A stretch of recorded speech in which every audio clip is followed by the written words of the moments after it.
All right, so just to start off, what do you want to get out of this game at Creighton? Yeah, I think, more than anything, just, having somebody else guard, what we're trying to do, just like we're going to, give them a different look than what they're trying to do, and but also get into a real game environment. I think that helps a lot of your young guys that haven't been, in that position before, is that they get to go into that before, we go to Marquette. I think that's our first road game, right? Yeah. I think that's the most important thing, is to kind of get through that nervousness or kind of those jitters when you go on the road and you play in front of a packed house. And that's what, last year against Arkansas, that really helped us. We played without Zach in the first half, which was good. We needed to have some experience of playing without him in case he got into foul trouble, in case he got hurt. So that game did that.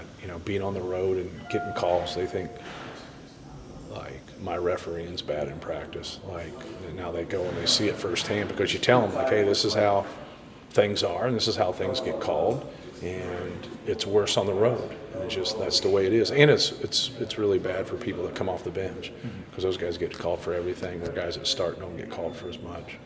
So just those type of experiences, I think, is going to be really good.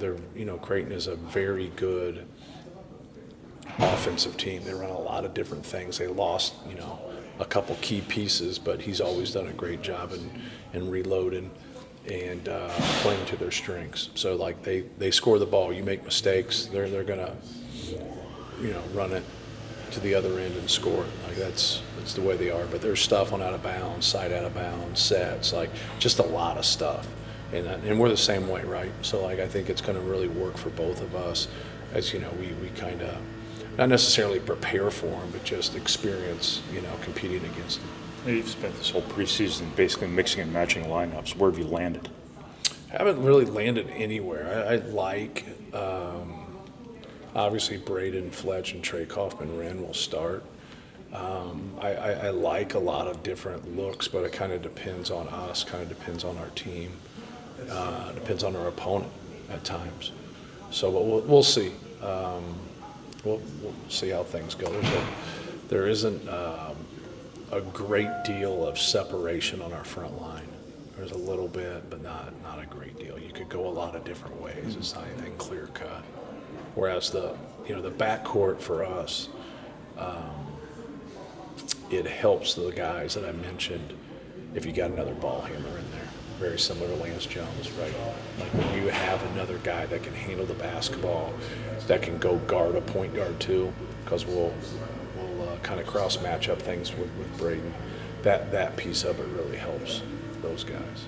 Do you wish there was more lineup certainty, or are you kind of enjoying, to some extent, like, the process of figuring out how you get to use a variety of? Yeah, I don't know. I'd rather have certainty. That's I know. No, I'd rather just have certainty in terms of, like, guys, whatever, because, when you make, you're forcing someone to make a decision, and it's got to be pretty close to a tie, right? Or you wouldn't have to make that decision. When it's clear cut, there's no decision. So, yeah, I would prefer it to be the other way. But that's part of it. You're kind of, at that point, you're kind of picking. You're like, hey, he deserves it. He deserves it. He doesn't deserve it. He doesn't deserve it. Like, however you want to look at it, it's like, it's close, right? And so, like, now, the thing that you don't like is when it's not, you don't feel like it's concrete. Like, I felt like our starting lineup last year, like, you could put Mason in there. He actually played more minutes than Trey.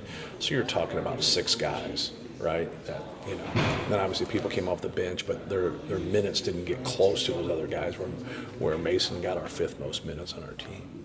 So I think that piece of it for us is, we'll just kind of wait and see. What's the feature of this matchup with Creighton, where you guys get to see a All-American center without yours for the first time in a long time? Yeah, well, we have players also, so I think that's the one thing that everybody relates to a season or the upcoming season is the past season. Whereas, like, I always tell people, like, we've won 4 out of the last 8 Big Ten championships. Zach Edey was with us for half of them. He's a great player. He's a National Player of the Year, but we won before he was here. So sometimes that gets lost in the weeds, because you don't sit back and say, okay, now what are we going to do without Zach? you just prepare for the next season with the people that you have. Like you don't look in the rearview mirror on those type of things. But we recruited Ryan. He's a very talented player. Very has really done some good things offensively. Obviously, he's been very consistent defensively. As the best defender in that league for 3 straight years, and probably will be for 4 years. But yeah, you got to be careful. Like you got to understand with guys like that. You got to get to their body. You got to be careful challenging him when he's just sitting there waiting on you. And guys that can block shots like that, you just have to be leery of them and make good decisions. You're going to have redshirt decisions to make at some point. Will you play everybody Saturday? It's a good question. You guys are asking too many questions. It's been like 5. I don't think I'm playing 13 people, no. I don't believe so. But we'll kind of see how the game unfolds. Because when you play 13 people, like, are you really helping? Like sometimes guys will play like 4 guys at the center position, and everybody plays around 10 minutes. Like, whereas now if you play 2 to 3 of them, don't you get more from those people? Like, it's almost like you don't even get anything. I always say that about players when they get, how do you expect them to be consistent when they get inconsistent minutes, right? So you say, well, I'll play this guy in this lineup or play that guy in that lineup, but are they in a good headspace when they play? Like, I always worry about that piece of it. But whereas in the NBA, I think it's different because they are professionals and they are older. They all have different experiences and they understand, like, I might not play these 2 or 3 games, but now this game I'm going to play, and if I do play well, that'll really help me, kind of process it. Do you have any decisions yet on that? I have not. Do you have an idea in your mind yet how much you'll play the small lineup with Trey? Yeah, I'm definitely going to play it. I don't know how much. Definitely going to play it. So I've put Cam with that group that I mentioned of those 3 guys in practice, and then kept it at 6 guys. So it forces them to, when they go that way, he can get there and play some 3 and some 4. So I like it offensively. I don't know how much I want to like it defensively is the question, right? And you got some guys that when you go big, you got to, that's got to help you rebound wise. And so sometimes people don't understand that it doesn't always equate to that. Because on paper and in theory it should, but sometimes it just doesn't. And so if we're going to be bigger, well, we got to be better on the glass. We got to be better at rim protecting. Now that's our trade, right? And so if we go smaller, now we got to do a better job of containing the dribble. We got to do a better job of keeping the ball out of the paint, and so people aren't getting the ball in operating areas. And then we got to be able to do a good job, rebounding the basketball too. So, it doesn't always have to be a trade-off, but sometimes it is a trade-off. Like, you just became better offensively, but you're not as good defensively, or you're not as good on the glass. I'm not saying that's true. I'm just saying that where it could land, and it's hard to gauge because we just play against ourselves. So now you go play one game, you're like, oh, this isn't going to work. Well, you don't have enough data, right? Like, you want more data, but you also, as you get into games that count, you don't want your experiment sometimes to lead to a loss. You want to make sure that you win games and you're playing to your strengths. And so I know offensively that'll be a strength. I don't question that. And when you put skill with Braden, and then you let Trey Kaufman kind of maneuver and go against bigger people, his quickness and his ability to spin and do different things causes problems. With Cam, is it just physical attributes and skills that make him a good fit there? Or was there something beyond that you needed to? Well, he's going to stretch the defense like Mason can, his ability to shoot.